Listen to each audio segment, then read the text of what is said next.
Great. Welcome, everyone. I'm Nina Shea. I direct the Center for Religious Freedom of the Hudson Institute. And it is my pleasure to introduce a very important panel today on a very important issue. The Boko Haram attacks in Nigeria are paralleling the ISIS, or Islamic State, attacks in Iraq.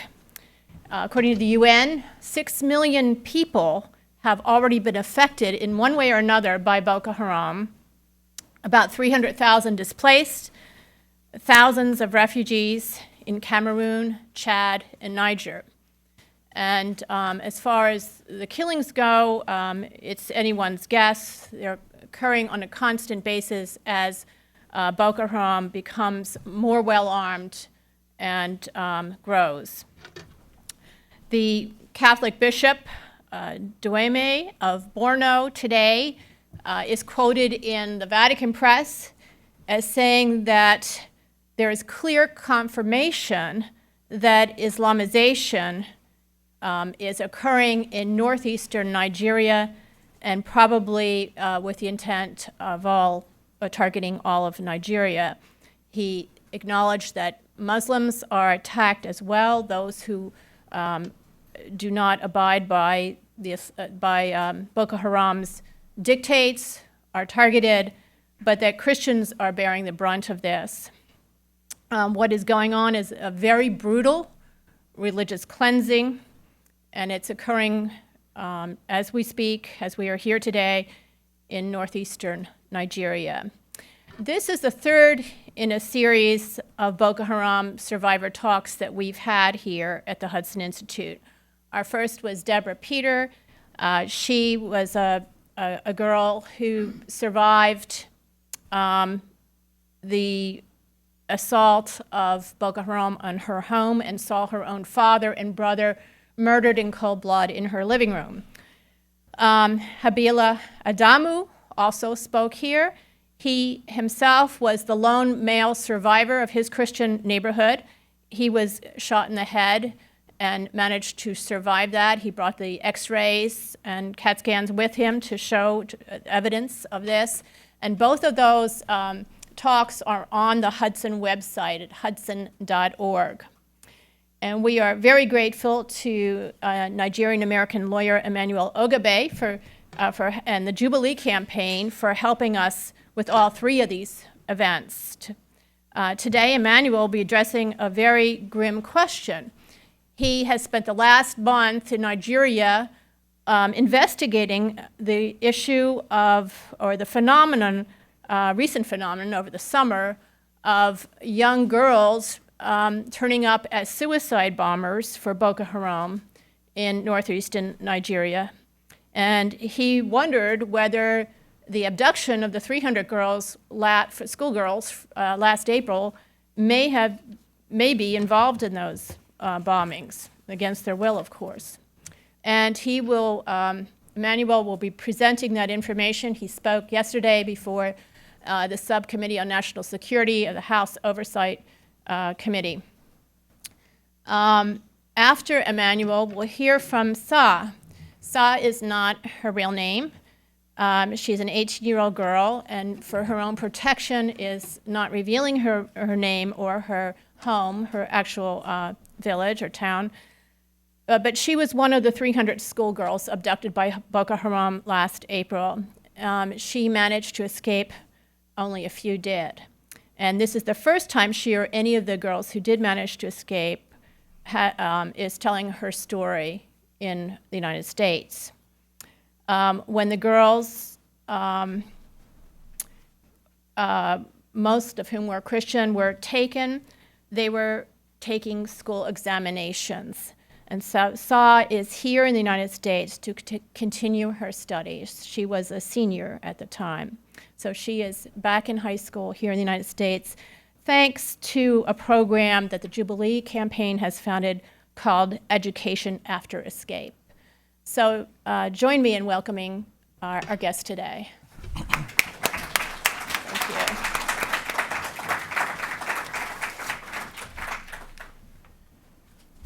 It's a tough time to be a Christian in Nigeria today. not just because of what the terrorists are doing, but because of what the West is not doing.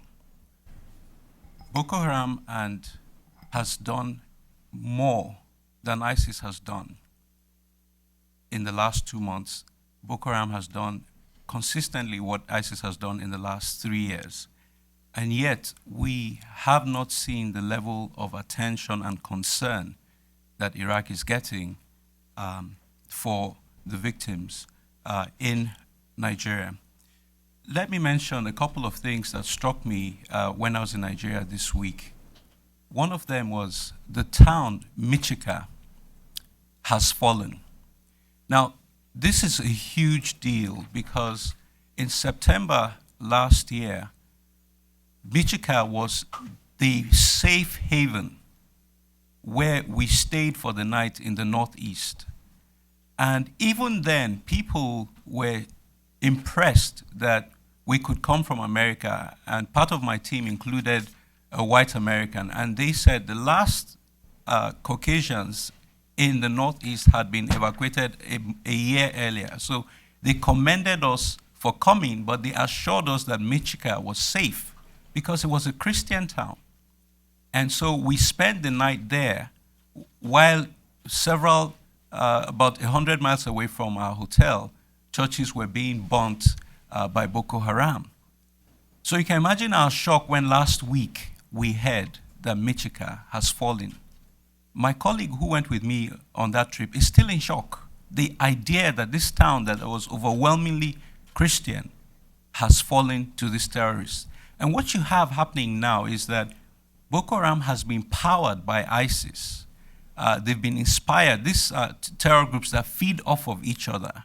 And so when Boko Haram abducted girls, ISIS went and abducted girls. And Boko Haram, ISIS declared a caliphate, and Boko Haram went and seized towns and declared a caliphate. And what is happening now is that at least half a dozen towns have similarly fallen. And you see a case where a couple hundred jihadists can overrun a town of 10,000 people. And it is scary that they can do this. Now, let me point out here one of the things that really struck me from talking to some of the Christian leaders. And one of them said, we were evangelized by an American denomination, and they taught us to be pacifists. And so now we can't convince our people that they need to defend themselves. And I think this, for me, illustrates in a shocking manner how these people, these Christian people, are literally being led to the slaughter because of the notion of pacifism. They cannot defend themselves. Now, most of the girls who were abducted, and most of that part of northern Nigeria, was evangelized by Church of the Brethren, an American denomination. And I think that we need to find a way to re-educate them that it is okay to defend yourself. As a Christian and as a lawyer, I understand the principle of self-defense. But in Nigeria, Nigerian Christians even find it difficult hiring a lawyer because they believe the Bible says you shouldn't go to law with one another. So you can't even make the leap to say, you know, when your church is being attacked, your family is being wiped out, you need to stand up for yourself. And with this situation that we see, more and more cities could fall to these terrorists in next to no time. The other quick point I wanted to make, and I want to just create a context before I introduce Sa'a, who will share with us her story. But the other quick point I want to make is that we have seen headlines of Yazidis and Christians besieged on a mountaintop in Iraq. And this was last month. Guess when I first saw those headlines in northern Nigeria? In June, when we went with a delegation of congressmen to Nigeria, we got a text from an American missionary saying, there's 1,000 Christians stranded on this mountaintop. What can you do about it? They're starving, they're surrounded by Boko Haram. And I have to tell you, and this is one of the burdens I live with every day, waking up knowing that we never did anything about those people. And so today, I want to throw out a question that we must ask ourselves. Christianity came to West Africa less than 200 years ago. And somehow, people are now paying for that faith that they accepted from the colonialists with their lives. And we have, radical, violent jihad going on. And the West cannot or should not allow West Africa or Africa, because this is beginning to happen in East Africa, to fall into the old war of the 7th century, where people are being wiped out for their faith. And so I will end my remarks at this juncture with a quick point. It's alarming that we're in an age where Britain is now a transit, origin, and destination country for radical jihadists. When just a few short years ago, Britain was the major exporter of missionaries who brought Christianity to West Africa and to Africa. And so I know that we can feel, it's not our concern what is happening in that far corner of the world. But it is our concern, because when 9/11 happened, none of us thought that a dozen men could come and take the lives of 2,500 people in the heart of America. It was, I think, beyond the realm of our imagination. In the same way that I could not have imagined that Michika would fall, Michika has fallen. And so, ladies and gentlemen, with those few remarks, let me introduce a young lady who I just met this week, but who I've heard so much about, and who I consider a heroine of our times. Nina has mentioned the Education After Escape project, and I'll tell you how we conceived it. What happened was that we went out with some congressmen and women to Nigeria, and they met a few of the girls who had escaped. But when we came back, guess what? The girls traveled 2 days back to their community. And for the next week and a half, we kept receiving reports, we're hiding in the bush, Boko Haram is attacking, and so on and so forth. And we were really troubled by the notion that we came back to our safe places, but they went back into the theater of conflict. And so working with a few people, we were able to get a few of the girls scholarships in the US to continue their education, and we're able to get them out here. But one of them said to me, I wish you could bring my friend. And I said, what's so special about your friend? She said, when we made the decision to jump out of the moving truck, I fell and I injured my legs and I couldn't move. But my friend stayed with me, dragged me through the forest as much best she could. When I couldn't go any further, she went and she got help. And it's because of her that I'm alive today. And so we walked for several more weeks and everything. We're able to get a scholarship for her. And it's with great pleasure that I introduce to you the girl who will be known as Sa'a. Let's welcome her to Washington with a round of applause. Can you tell us your story? Well, what happened on 14th of February was that... April. 14th of April, we are in our hostel. We are sleeping around 11:34 p.m. Then we are sleeping, we had gun shooting in the town. Then after we had gun shooting in the town, then we decided to walk up. Then we woke up and come out from the room, and we gathered ourselves in the hostel premises. All the girls in the hostel were out. Then we gathered ourselves together. We are just hearing the gun shooting in the town. Then after that, I've called my father through phone. Then I told him what is happening. Then he said, I should not go anywhere. We should not go anywhere. We should gather ourselves together and pray so that God will help us. Then I said, okay. Then we stayed together with my friends, with my colleagues. We gathered ourselves all together. Then the Boko Haram people came into the school. After they entered the school, they went through our staff teachers where they were sitting. Then they parked their old motor vehicle. Then they come to the hostel. When they entered the staff quarters, there were no teacher, no anybody there. They all run away. Then nobody come and talk to us. Then after that, they come into the hostel and they have guns. We think maybe it's our teachers and the security to come and guide us, but we don't know that they were the Boko Haram. Then after they came in, they asked us to gather ourselves together, not to run away, not to shout. If we shout or we run away, they were going to kill us. Then we gathered ourselves together. We don't know what to do. We were scared. Then they start asking us that where is the cement block print machine is.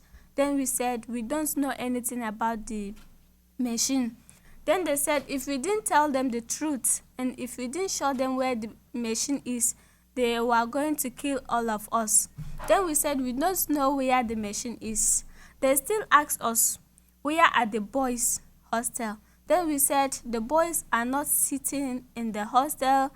They were in the town. When they come to the school after class, then they went home. Then they said okay. After that, they asked two of our girls to go and show them where the store is, where our food was kept, because the school was boarding school and our food was kept in a store. Then the two girls stand up and went and showed them the store. Then they pack all our food and put on a big trucks, a large trucks, a high trucks. Then after they pack all the properties in the school, then they asked us to move out from the hostel to the area classes. Then after we go there, they gather us together near our gates, near our hostel gates. Then after that, they start burning everything in the school. After they burn everything in the school, then they asked us to move out from the school premises. Then they were around us with guns. They said if we shout or if we run, they were going to kill all of us. Then we are moving with them. Then we move a little bit, then they went and gathered us under a big tree. Then after they gathered us under the big tree, they bring their old cars. They have many cars, about 30 cars. Big cars, small cars, hillocks, they have many cars. Then after that, the trucks was little big and high. Then we can't claim the trucks. Then they bring a small car under the big trucks and ask us to claim the small car and to enter the big trucks. Then they said if we didn't enter the trucks, if any one of us decide not to enter the trucks, she should come out, let them kill her. Then we said okay. Then we start entering the trucks. Then after we enter the trucks, we are many. Then the trucks will not carry all of us. Then they told those that remains to move with their foot. Then they start walking with their foot. Then after we are walking, then we went to one village called Ping. Then after that, we reached that village. Then they asked the other girls to enter the cars. Then many of us were sitting under another person's leg. Then the car was full. Then 3 girls remained. After 3 girls remained, the car was not able to carry all of us. Then they start asking the girls. They asked the first one. The first girl was a Muslim girl. Then they asked her, are you a Muslim or Christian? Then she said that she's a Muslim. They asked the second one, are you a Muslim or a Christian? Then she's a Christian. Well, she told them that she's a Muslim. Then they asked the third one. The third one was a Christian. Then she said, no, I'm a Christian. Then they decided to kill her. One of them said they should kill her. They should not let her go. They should kill her and let the 2 Muslim girls go. Then some of them said that they should not kill them, let them go. Then they decided not to kill them, but they asked them to run away, but they should not turn back. If they turn back, they are going to shoot all of them. Then they run away and come to the town. Then they start moving with us. We are moving. We still reach another village. Then we are moving. Then some of our girls start jumping down from the trucks. Then after that, we are moving. We pass that village. Then I told my friend that I decided to jump down from the trucks. I rather die that my parents have my cup and buried than to go with them because we don't know where we are going. Then she said, okay, she will jump with me. Then I said, okay. Then after I jumped from the trucks, because we are moving in the middle of forest, and our right side and our left side was forest. Then if we jump down, we are entering the forest. Then after that, I've jumped down, then my friend followed me. Then we entered the forest. Then I realized that she injured her leg. She can't move again. Then I decided to help her so that we should enter the forest, not to stay near the road. Then we entered the forest and we stayed under a tree and we slept over there till morning. Then after we slept there in the morning, then she can't move, we don't know what to do. Then I decided to go and look for help. Then I stand up, I went through the forest, then I met a shepherd. Then after I met him, then I asked him for help. He decided not to help us because he's afraid too. Then he said the only help he can do for us is that we should wait maybe around 10 or 9 p.m. Maybe there are people that will pass on the road to go to market. Maybe they will help us. Then we said, but sir, you know that the bad people follow this way. No, any person will come to the market today because they were afraid. Then he said, okay. Then he decided to help us, and he carried that my friend under his bicycle, and we start moving from the forest. We are moving. Then we come to a village. We come to the village that we pass. Then we met people that were going to look for their daughters. Then they help us and take us back to Chibok. Then after we go to our town, then when we reach the town, the people were running because in the morning there were Nigerian army who were coming to the school to see what's happening. Then they were afraid. They think maybe the Boko Haram people. Then they were running. Then the time we are there, we don't know what to do. Then one man helped us with his motor vehicle and take us from there. And after that, he took us from there and we met a Okada man. Then he took us home and bring us home. When we come home, I met my parents crying. My all relatives are crying because what happened. Then after that, the time they saw me, they were happy, they were jumping because of what's happening. That's all that happens. So thank you so much. Takes a lot of courage to, one, survive that, and to pick up the pieces and come to continue your studies, and then 3, to even share it with us. So thank you very much. So we have some time to take some questions. Yes, sir. Please identify yourself. And now wait for the microphone, because this is being, all of this is going to be posted on our website. In fact, it's live right now. First row. My name is Dominic Cardella. I'm a retired water resource engineer. Of course, we are all extremely outraged by these crazy and fanatic Islamic terrorists. But this is particularly addressed to you, Emmanuel. You made reference to the fact that the West is just looking and not doing anything, with particular focus, I would think, on the United States. United States cannot be police to the world. You're from a very oil-rich country, Nigeria. Why is not your country doing more to eradicate these crazy extremists? Well, I think it was some movie, I don't know if it was Spider-Man, that said, with great power comes great responsibility. And I hate to quote a movie to make this point, but the fact is that America is the beacon of light to humanity. For some people, America is a bad word.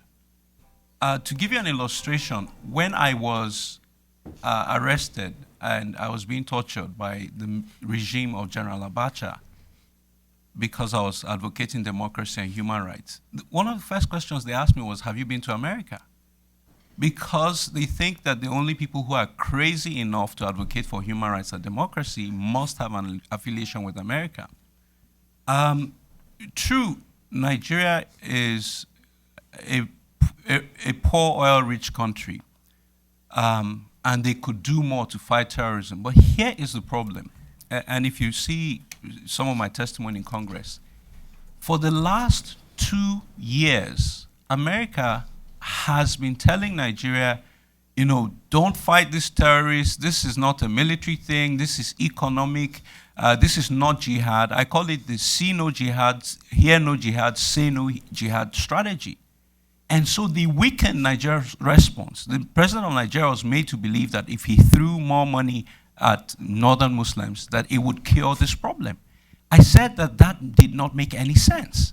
And it wasn't till last year when a Muslim governor called the president and said, Boko Haram has seized, you know, territory in my state. We're losing the state. That the Nigerian government defied the US and sent in the troops. So that is part of, you know, the culpability of US foreign policy with regard to that position. Then last week, a US diplomat shows up in Abuja and says to Nigeria, you're not taking this problem seriously enough. You're losing territory. You need to stop the denial and deal with this. I mean, if you compare both situations, you will almost not believe it's the same State Department that said all these things last year that is saying this now. Now they're making it seem like the Nigerian government was not acting strong enough to deal with this issue, when all the while they've been bashing the Nigerian government, saying, oh, you're being too high-handed in responding. And so there is a nexus, I think. But I want to make this very clear, that, listen, Boko Haram just released a video a couple of weeks ago where they said, we want to kill white people. He actually said, I want to cut white people. I want to kill Obama's people. If they have the opportunity, they will do it. They see Christians as synonymous with America and America as synonymous with Christians. So they're killing those they think are affiliated to the American Christian religion. So we're all in this together, and we need to figure out how to resolve it. As I said, ISIS and Boko Haram and even the Moro Front in Philippines, they're all feeding off of each other. It will be very tragic if we do not feed off of each other in trying to preserve our contemporary civilization. Yeah, I'd just like to add that it was less than a year ago that the United States finally named Boko Haram as a terrorist organization. And Emmanuel led that campaign to get the State Department to do that. Before that, our Assistant Secretary of State, Johnny Carson, was giving speeches to CSIS and other places around town saying that this was a situation where this group was reacting against, they were impoverished and they were acting against the poor delivery of government services. That's almost a direct quote. So yes, the analysis has been counterproductive and really steered them in the wrong direction for a very long time. Boko Haram is not a new phenomenon. It's been around for about over 10 years. Yep. Growing, building, and then became much more lethal after it received weapons from Libyan caches, among other places.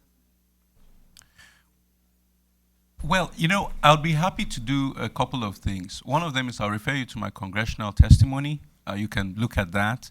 And then if you can get my details, we'll talk about this some more. But I think we want to open up to other people.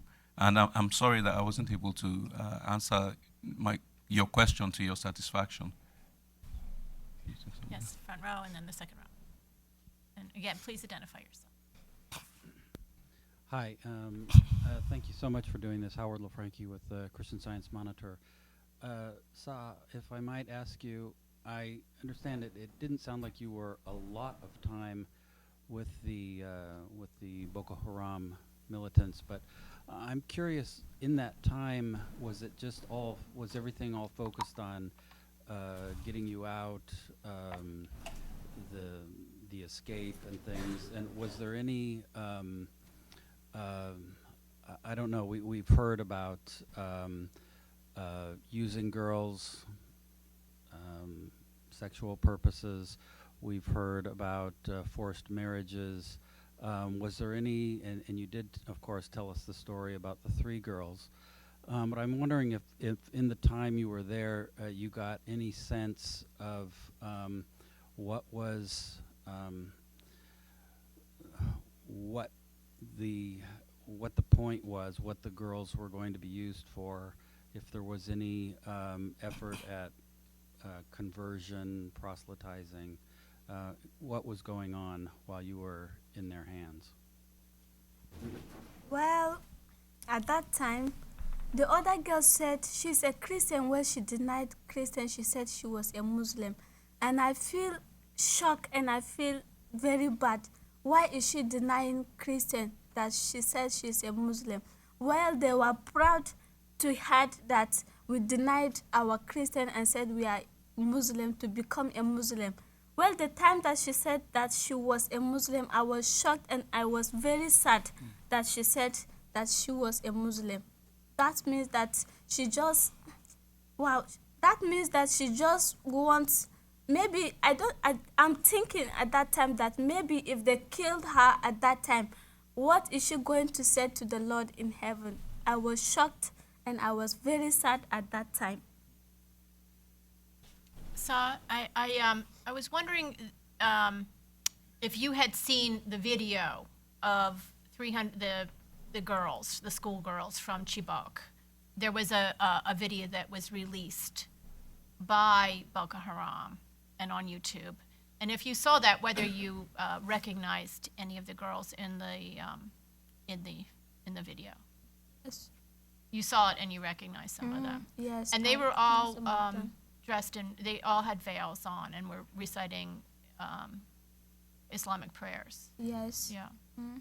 Were any of those Christian girls, do you know? Yes, they were Christian girls because the one that stand at the front, she was a Christian and she was in FCS officials. Yeah, that's a Fellowship of Christian Yes, Students. Fellowship of Christian Students. She was an official in our FCS. She was one of the leaders. Yes, yeah. and she's the one standing in the front saying all rubbish things of Muslims. Well, she was no doubt coerced and no doubt threatened to kill them all. Yeah, I think your question leads to the my next presentation, and we can do that and take questions on both sides of her presentation and mine. The girls that we have seen so far are those who escaped in the first 48 hours. She's in the first 24-hour period. We've seen girls who escaped in the second 24-hour period. We're looking to see if there's any who escaped from the camps ultimately. So this leads me to my findings, the findings of our investigation. Let me start with this disclaimer that we did not set out to investigate as though we were law enforcement. We assumed that law enforcement was doing what they were meant to do. And so we just did analysis and research. Unfortunately, a blogger put out the photographs of the remains of a girl that was recovered from one of the so-called female suicide bombings. And they placed it next to the pictures of the girls who were abducted from the schools. And they said, this girl is the one who was blown up and whose remains are featured in this picture. Without my knowledge, someone took this information to some of the girls in Nigeria and said, oh, they said one of your schoolmates has been killed, and this is the picture. And they looked at it and they said, no, that's not that girl. And apparently, everyone's relieved. Oh, good, these girls are not being used. And unfortunately, this is what happened. Oh, that's not that girl. It's this other girl. And so that set us off investigating and digging in. And this was a very difficult process to do because in my work, in my regular work, I'm defending a case of someone in Indonesia, and we're trying to establish his Nigerian identity, and we couldn't find passport records, a database to establish the simple fact that he was Nigerian. We ended up having to do a DNA test to be able to even show that his brother was Nigerian, therefore establish him. So without all of those forensic elements, it was very difficult to do this investigation. That's why it took us a month. And finally, this week, after reviewing all the photographs and all of the evidence, we have determined that a young girl who was recovered, whose head was recovered from a suicide bombing in a school in Kano recently, about a month ago, was a schoolgirl who was abducted from Chibok on the same night with these girls. She is, and we're giving this detail, I cannot give her name now because we've been trying to locate the family to let them know, but they are apparently in hiding or something. It's been very difficult. But just to reduce the trauma on the family members, we're trying to give as much detail as possible so that other families will not be traumatized. She's the daughter of a pastor. She's the daughter of a pastor with the Nigerian denomination of the Church of the Brethren. She was 18 years old, and from our working theory of the case, it looks like, and again, this is, a lot of this is circumstantial, but the ID is, I want to say, an 80% confirmation that this is the girl. The theory of the case is that she seemed to have been told she was going to be let go after conducting an errand. And so she may not have been aware that it was a setup, and she was remotely detonated. Now, again, we are not able to release the name now. As soon as I receive confirmation that the family has been notified, we will release her name. But what we have done is we did two things this week. The first was to let the Nigerian authorities know this is our determination, and they can use those facts and work with that. And we also met with community leaders and said, look, you know, find the family, let them know if this gives them closure, whatever, we're also willing to assist them whatever way they can. But this is pretty much a firm determination. And there are very few times in my life that I really wish I were wrong. I honestly want to be able to see this girl someday and apologize and say, hey, I'm sorry that I was wrong, but I'm glad that you're alive. But some of these parents have said, we want closure. We cannot remain here just waiting endlessly, not knowing what is happening to our daughters. And this is what we've been able to establish.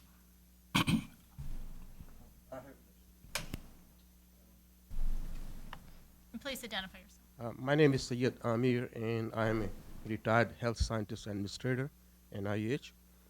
And Mr. Ogebe, in response to the first question, I'm going back to your earlier presentation. You seem to have framed your response in terms of religious conflict, Muslims, Christians, and that kind of thinking, people think goes back to the Middle Ages. Europeans and in some degree Americans also have moved on to these religious conflicts. They've been relegated to the Middle Ages. Now, the fact is that Boko, this Nigerian terrorist organization, ISIS, Taliban in Pakistan, they are terrorists and they are extremists, and they don't spare Muslims either. I mean, Boko Haram also have killed a lot of Muslims. In fact, Taliban and ISIS have killed far more Muslims than non-Muslims. They don't make any discrimination. They are wedded to their own very narrow, fanatical interpretation of Islam. So to think that they represent Islam, I think is not right. It is just because they are a lot more inimical to Muslims who don't agree with them. And recently also, you probably noticed in ISIS, in this country, Muslim leaders have condemned them as much strength as they can, and worldwide they have been condemned. So if you frame it as a religious conflict, it's not going to find too much resonance in many Western audiences because we have moved on. Fortunately, I think this conflict goes on in Nigeria and many parts of the world, but it is something which we have left behind. Okay, does anyone else have a question? There's a gentleman behind. Should I respond to that before we take the next question? Or? Well, I didn't hear a question. Okay, it seemed like a comment. But I don't think I framed it in Muslim Christian. I think I made it very clear that our civilization is under threat. I think that's very clear. I don't think anyone doubts that. I also want to make clear, from her narrative, the shepherd who she ran into, who helped her, was a Muslim man. Now, this Muslim man put her on a bike at the risk of his life and took her to safety. We came in, we're a Christian organization, and we took her out. We couldn't have made that happen if that Muslim shepherd had not stood up as a moderate and helped her in her moment of distress. And this is all about decent people linking hands together to isolate the radicals. Like I said, and this is what happened in northern Mali. Northern Mali, jihadists came in, Mujao, and they overran towns, cities occupied by Muslims, banned music. And it's just a handful of people that are terrorizing the majority. And so I'm calling on the silent majority to come together and say, we can't let a band of 200 people overrun a town of 10,000 people and kill everyone. And so this is an appeal to humanity's conscience. Now, I will say this, and I want to emphasize this point.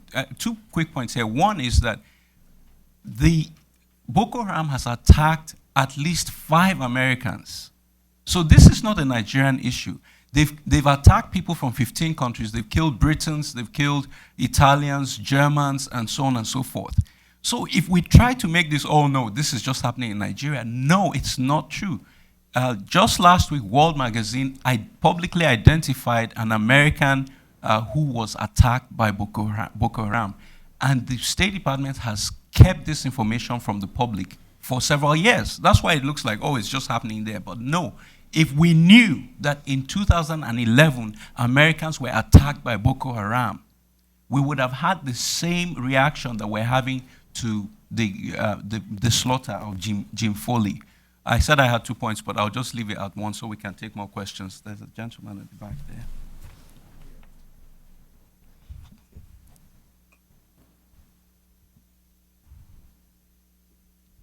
I have 2 questions. Maybe Sa can answer part, and you can answer the other one. I want to know if this Boko Haram, if this group that went to the school was organized, if they were following instructions from somebody, having walkie-talkies or having information like a center of command, and who is supporting Boko Haram? Maybe you can tell us who is giving the money for Boko Haram, where the money is coming from to pay all these guys that are like a small army and doing all these disasters. Where the money is coming from? Maybe Emmanuel can have an idea about this. Were they organized? Were they well organized? Is the question. Well, we don't know where they are getting the money and where they are getting the materials, because in our area they were coming out like a Nigerian army. So we don't know whether the Nigerian army have the hands among them, whether the money was coming from. We don't know either where they were coming from, where they were getting the all materials they have. Well, this is a huge question, because I mean, these are terrorists that have RPGs, they have armored personnel, carriers, and so on and so forth. And the trend we're seeing is the same way ISIS has pretty much been armed by the US, because unfortunately the weapons that the US left behind for the Iraqi army have fallen into ISIS arms as they did in Afghanistan in the Taliban's arms. We're seeing weapons of the Nigerian army falling into the hands of Boko Haram. But that aside, I mean, it's amazing the trail, and this is why we pushed for the FTO designation, amazing the trail of arms. Iran shipped 13 container loads of arms to Nigeria. In the press recently, we heard about arms being flown surreptitiously into Nigeria by Turkey. So the Nigerian army has recovered some arms from Boko Haram that they said, look, this is not our weaponry. These people are getting very advanced arms from elsewhere. Now, again, this is in the media. You can Google this stuff up. There have been Pakistanis who've come out to train Boko Haram in northern Mali. There are Egyptians who came to help them with their ordinances, setting up their equipment. So, look, the bottom line is that there is a nexus out there, and this is what I think Pope Francis said last week, that we now have what he calls a piecemeal Third World War. It's happening. The atrocities are on huge scales, but it's diffuse. So it doesn't grab our attention the way it would have if it was the Second World War. But we need to stare it in the face, and we need to address it. And this is why we push for the FTO, so that we can identify the sources of funding and arms for these terror groups who are achieving, casualties that are beyond, a regular war. One final point I want to make here is this. With regard to the arms flow, one real problematic area for us, the funds flow, is France. France continues to pay millions of dollars in ransom to these people. And the US, has not found a way to say, well, you need to stop this because you're energizing these people to do more. So that's one loophole that we need to find a way to say, you got to stop feeding these people to kill us. I'd like to add that the Vatican press, Fides today, said that Boko Haram has captured 25 cities in the northeastern part over 3 states.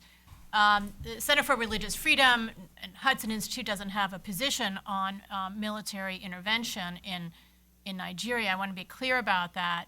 But there are many ways that the U.S. Can help, and their help is needed. And one is by investigating the financing and finding out where the money is coming from, where the arms are coming from, working with other countries to stop the arms flow, to give forensic help for these that Emmanuel was talking about, and also intelligence help, where the girls are and where the other girls are. There are many, many abductions. This one gained a lot of attention because 300 girls were taken at once, but every week there are abductions. And there should be some kind of early warning system for, at least for villagers, to know where Boko Haram is moving, and if they're coming in many, many cars and trucks, like Saad described, there should be ways of warning people that they're on their march. We had this, this was a demand we made in South Sudan during the North-South conflict, when there would be these similar kinds of raids, extremely violent raids. Question in the back of the room.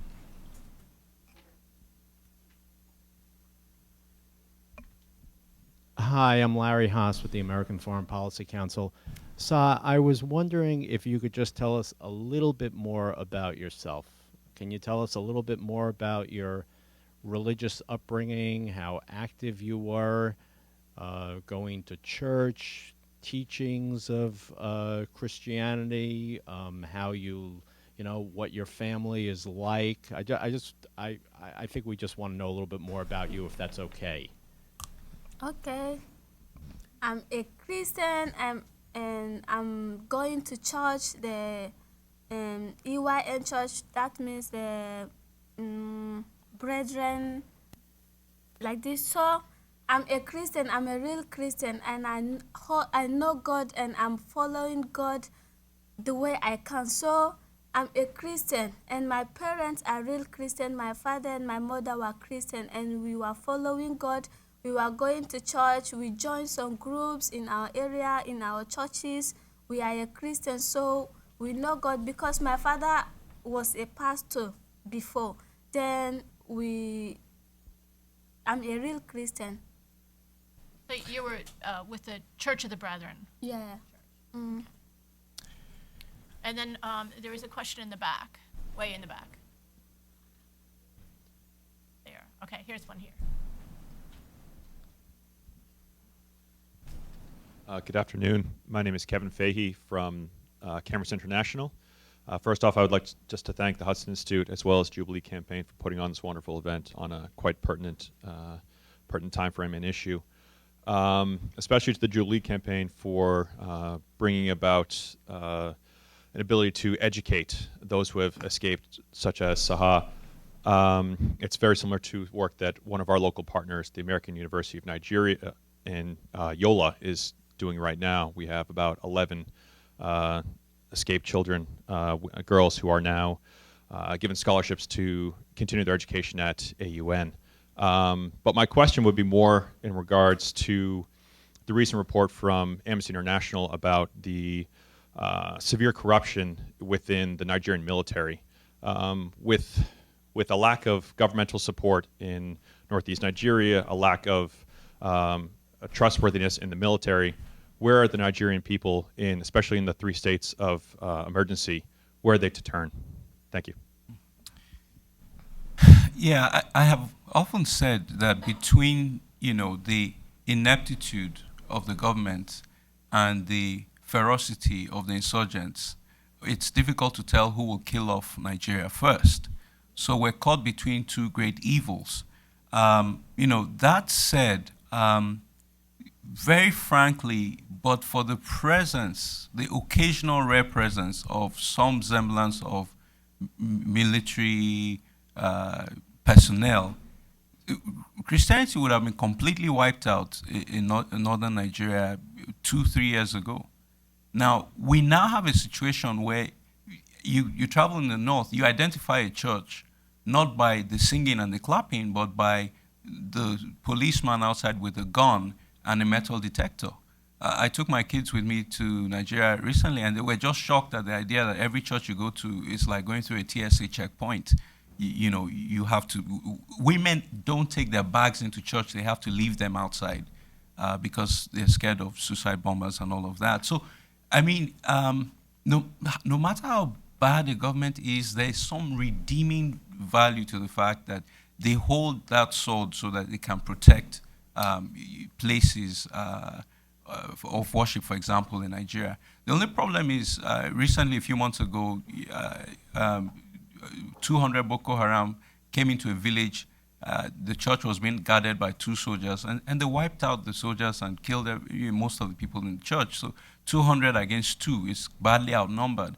And so I honestly am coming to the point, because the losses are not sustainable. You have one Catholic church saying, we've lost 2,500 members. One Catholic diocese in Maiduguri said this week they've lost 2,500 members. Last year they announced, we lost 50 out of the 51 churches in our diocese. They had one left, but by now it's probably gone. But this year they're saying we've lost 2,500 members. It's not sustainable. And I must ask myself, as a human being, as a Christian, and as a lawyer, I said, look, at what point do we say the community should be armed so that they put up a fight? Now, here's the thing, and I'll share this. In June of this year, I was actually in Nigeria when this happened. One community fought back against the terrorists, and they were able to kill 12 of them. They got in touch with the military and they said, you need to come, get their bodies, get their weapons so you can investigate, and you need to send reinforcements because they will come back. The next day, military trucks came, uniformed guys came, said, we're here to protect you. Everybody line up in the church. They arrived in the church, and I think it was 200 of them that were massacred. It was an ambush. So I mean, Christians literally, I mean, the slaughter is unfathomable at this point. And I want to say this, and I think I need to make this point, that I was a Washington lawyer just doing my own stuff before someone called me a few years ago and said, look, your people are being killed. You know, I could ignore that and just do the Washington thing myself. I said I'll do this work pro bono for a year. It's 5 years now. I can't do anything else. And I don't want to lay a guilt trip on you, but I want to say, if you're seeing what I'm seeing, if you're reading what I'm reading, isn't there a pang of human conscience that says, you know what, this is so wrong, what can we do to stop it? And for me, this is why it's important that we're sharing about this schoolgirl who went to school, is doing what any parent would ask their kid to do: study hard, do your exams. There was a time when the worst nightmare we had for our kids going to school was that they would flunk, or that they would get pregnant, or they wouldn't have a date to the prom. The notion that your child can be abducted from school, turned into a slave bride, or converted to Islam, or blown up, that notion is something I think our civilization should not accept. And it's something that we need to end. And I know that in the States, we're not as far gone as Britain is, but British schoolgirls are leaving England and going to join ISIS in Syria. This is coming close here. I don't want to sound like an alarmist. If you told me 10 years ago that what is going on in Nigeria now would happen, I would have said, that's crazy. Nigeria is the largest country in the world with an equal population of Christians and Muslims. There's no way anyone could do this to us. And I think it's the same thing with 9/11. If anyone told us 15 years ago that this would happen in New York, we would have said no. I think it's time we wake up and smell. It's not roses. Whatever it is, it's not roses. And that's what our message is today. We have time for one more question, all the way in the back. Hi, I'm John Parkinson with ABC News. My question is for Sa. I'm wondering if you had an opportunity to speak to President Obama or the administration, the U.S. policymakers here in Washington. What would your message be for them, and what sort of help do you think that the U.S. government could give to the women that were kidnapped? You hear the question? If you had a chance to speak to the U.S. government, what would your message be to them to help? Okay. I can speak to him, but anything he can do just to bring back our girls to us, because we are now here, we are thinking about them, we don't know what the condition they are, what is happening with them. If he can agree to help and bring back our girls, is good. Let me add here real quick that the initiative we're doing is to help them, go back to school in a safe environment. A couple of the girls we found were in schools that were attacked before, and they were moved to this school for safety, and then the terrorists came back and actually abducted them. So this is terror on steroids. And so this is an initiative we're hoping that more people can support, and I'm calling it Bring Our Girls Back to School. And so I do want to say that the reports in the media indicate that President Obama is pulling back the aerial surveillance that was meant to be helping search for the girls. And this occurred last month. And we're saying, please, please just go back, continue the search. And the final thing I want to say here is, if a pro bono charity group, we're doing this for charity, if we could investigate this for 1 month and find this out, why would all the military, the U.S. intelligence agents that have gone to Nigeria, have been there for the last 2 months, why couldn't they find out what it took me 1 month to find out, that these girls are being blown up? They are supposedly collaborating with the Nigerian government, but we're not seeing it. And the last illustration I'll give here is one of the parents saying to me, a witch doctor from Cameroon said to us, bring $70,000, we'll help you find your kids. And we were going to levy ourselves because we were desperate. And finally, we heard in the news that the Americans, the Brits, the Chinese, the French said they would help us find our girls. And so we didn't pay the witch doctor that money. I think it's illustrative of how these people are desperate, they're regressing into another age, but we could be the hope, the beacon of light that will help them weather the storm. And that's all we ask, really.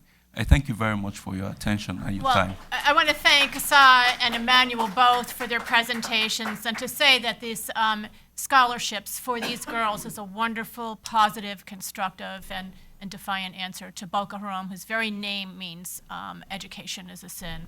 So thank you very much.